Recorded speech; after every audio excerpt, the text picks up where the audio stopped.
Live from downtown Detroit, home of WDIV and Click on Detroit, Local 4 News at 11 starts now. Breaking tonight, a U.S. federal appeals court says President Biden's vaccine mandate on businesses will stand. This as top Michigan universities now say boosters are mandatory. Another threat against a Metro Detroit school. This time it's a staff member arrested, not a student. But we begin with a wintry mix moving in overnight. Yeah, Paul, some folks going to be getting snow. Some will see some freezing rain and sleet. I guess you'd rather have the snow if you're going to be driving on it, that's for sure. That is for sure, because that's not ice, but still, that can make things pretty tricky as well. So let's talk about Storm Tracker 4. And if you were watching earlier today on Local 4 News at 5 and 6, I explained to you how the air aloft is very dry, and a lot of this stuff initially was not even going to make it to the ground. So you're looking at this, you're saying, hey, wait a minute, it's already here. Well, actually, it's not already here. What you're seeing is what the radar is seeing, and that is aloft, we're seeing snowflakes and raindrops and things like that, but much of this is not reaching the ground. In fact, look at all of our Southeast Michigan airports. Only Monroe is reporting anything, and that is snow flurries right now. So we need to moisten up this atmosphere to get this stuff to reach the ground, and that is going to happen as we move through the night. Now, temperature is also very important. South of 8 Mile, we're generally above freezing in the mid-30s, and also on the east side here, Port Huron down to Mount Clemens because of the marine influence. But then you get west and north of 8 Mile, west of the lakes and north of 8 Mile, we are below freezing, so that will play a factor into tomorrow as well. So here's the stuff that I just showed you on radar that most of it is not reaching the ground, but notice the increase in moisture. It almost explodes as we get toward morning, and you can see that Wayne and Washtenaw counties, there's a buffer zone in here where we're going to be seeing that transition to the mix. And then to the north, it's all snow. And then by late morning, you see the back edge of this stuff, and then starting to peel out during the afternoon. A little flurry or a little freezing drizzle is possible. Looks like an inch or two of accumulation on average, but I'll break that down for you more in a few minutes. But look at this. For the coming week, we're going to stay in the 30s, so I don't know that we're going to keep that snow around, but certainly it's hopeful we can kind of keep it around and get things festive for Christmas week. But speaking of Christmas and Christmas travel, coming up in about 15 minutes, I'm going to have the nation's travel weather every day from now through Christmas Day. Come on back. We'll see you then. Hey, Paul, thank you. A school staff member in Macomb County is in jail tonight for allegedly making threats in hopes of closing school for the day. Happened at Jefferson Middle School in St. Clair Shores. School leaders say that employee wrote inappropriate handwritten notes, then left them around the school. Larry Sproul is live there tonight. Larry, superintendent released a letter to parents about this incident. Yeah, good evening, Kimberly. There was a dance here at the school earlier tonight, but many were not talking about the dance, but what happened inside the school here. Parents I talked to say they cannot believe that a staff member was in charge or behind those alleged threats. Shocked and disappointed Is really the only way Jefferson Middle School parent Crystal Murkowski can describe what happened inside Jefferson Middle School in St. Clair Shores on Friday. It's just not fair that somebody would do something like that. That unfair act happened Friday when Jefferson administrators found multiple inappropriate handwritten notes that were left at 3 different teacher work areas. Superintendent Carl Paulson says one of the notes appeared to be an attempt at making a false threat in the hope of closing school. But it's who wrote those notes that have everyone, and I do mean everyone, shocked. Superintendent Paulson released a letter to parents saying this: I am extremely disappointed in this alleged behavior by a staff member and can reiterate for all families that the police nor administration viewed this situation as a safety concern because of the facts and timeline. A full and proper accounting of camera footage and due process was necessary prior to concluding the issue with the staff member today. Supposed to be someone that's supposed to help our children, and that it was whoever it was, but it was not a child, it was an adult. School leaders instantly called police and the staff member was arrested. We're thankful we have a great school administration and we've got great police force, so we're thankful for that for our community.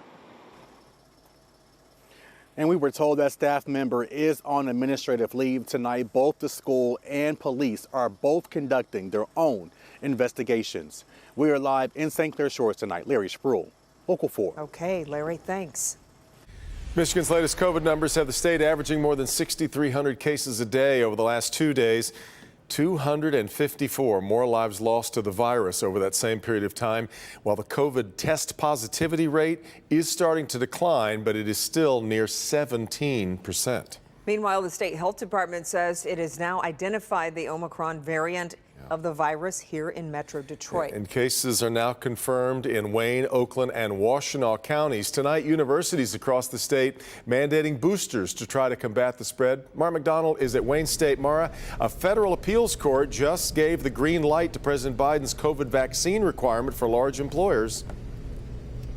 That's right, Devin. And even before that federal appeals court decision late tonight, we had 3 universities in this state coming out and saying boosters are going to be mandatory for this winter semester, and you better get them by early February.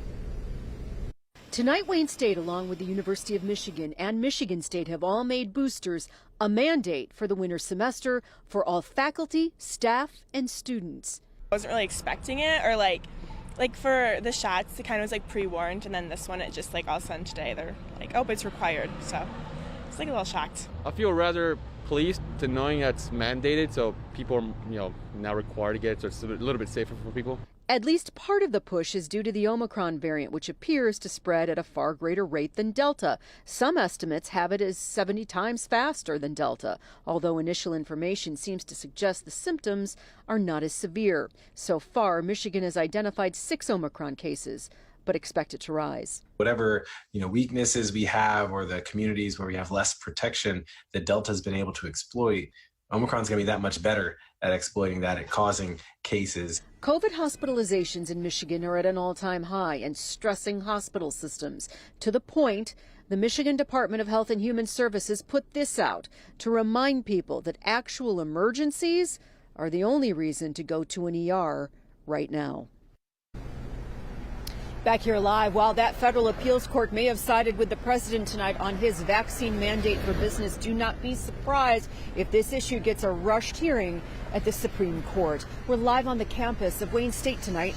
I'm Mara McDonald, Local 4. Okay, Mara. A former Detroit police detective is charged with bribery in an ongoing corruption scandal. 44-year-old Michael Pactelis is accused of accepting bribes from a towing company during his time with DPD.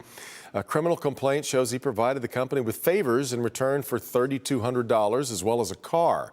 This bribery charge carries a sentence of up to 10 years in prison and a fine of up to $250,000. Former detective, now the 5th person charged in connection with Operation Northern Hook, which is looking at corruption in the city's towing operations. State Rep Jewel Jones was back in court today for a hearing as he remains free on bond. A trial date is now set for the Democrat to face drunk driving charges and allegations he brought a handcuff key into jail. He recently turned down a plea deal, and a judge ruled his original April arrest was lawful. Jones remains under the supervision of an elder of his church, has a GPS and alcohol tether, and a 9 p.m. curfew. He tried to ease those restrictions today, but the judge refused. The alcohol tether and the GPS tether is doing exactly what I wanted it to do, which was make sure that I wanted this gentleman to be out of jail if possible. They are appropriate now, and I'm not going to modify it. Jones's trial date is set to start at the end of February. An orange barrel alert for drivers on I-94 this weekend. Eastbound lanes now closed from I-75 to Connor Avenue for bridge work. Eastbound I-94 ramps also closed from I-96 to French Road. All traffic expected to reopen by 5 a.m. Monday morning. Still ahead, one of the most iconic buildings in downtown Detroit is sold. What the new owners have planned for the Weston Book Cadillac. 4 murders now connected to the so-called shopping cart killer. What police are saying about the alleged serial killer now in custody. But first, emotional testimony in the trial against a former officer who shot and killed a man during a traffic stop. I'm sorry it happened. What she had to say about the moments after opening fire, next. Monday.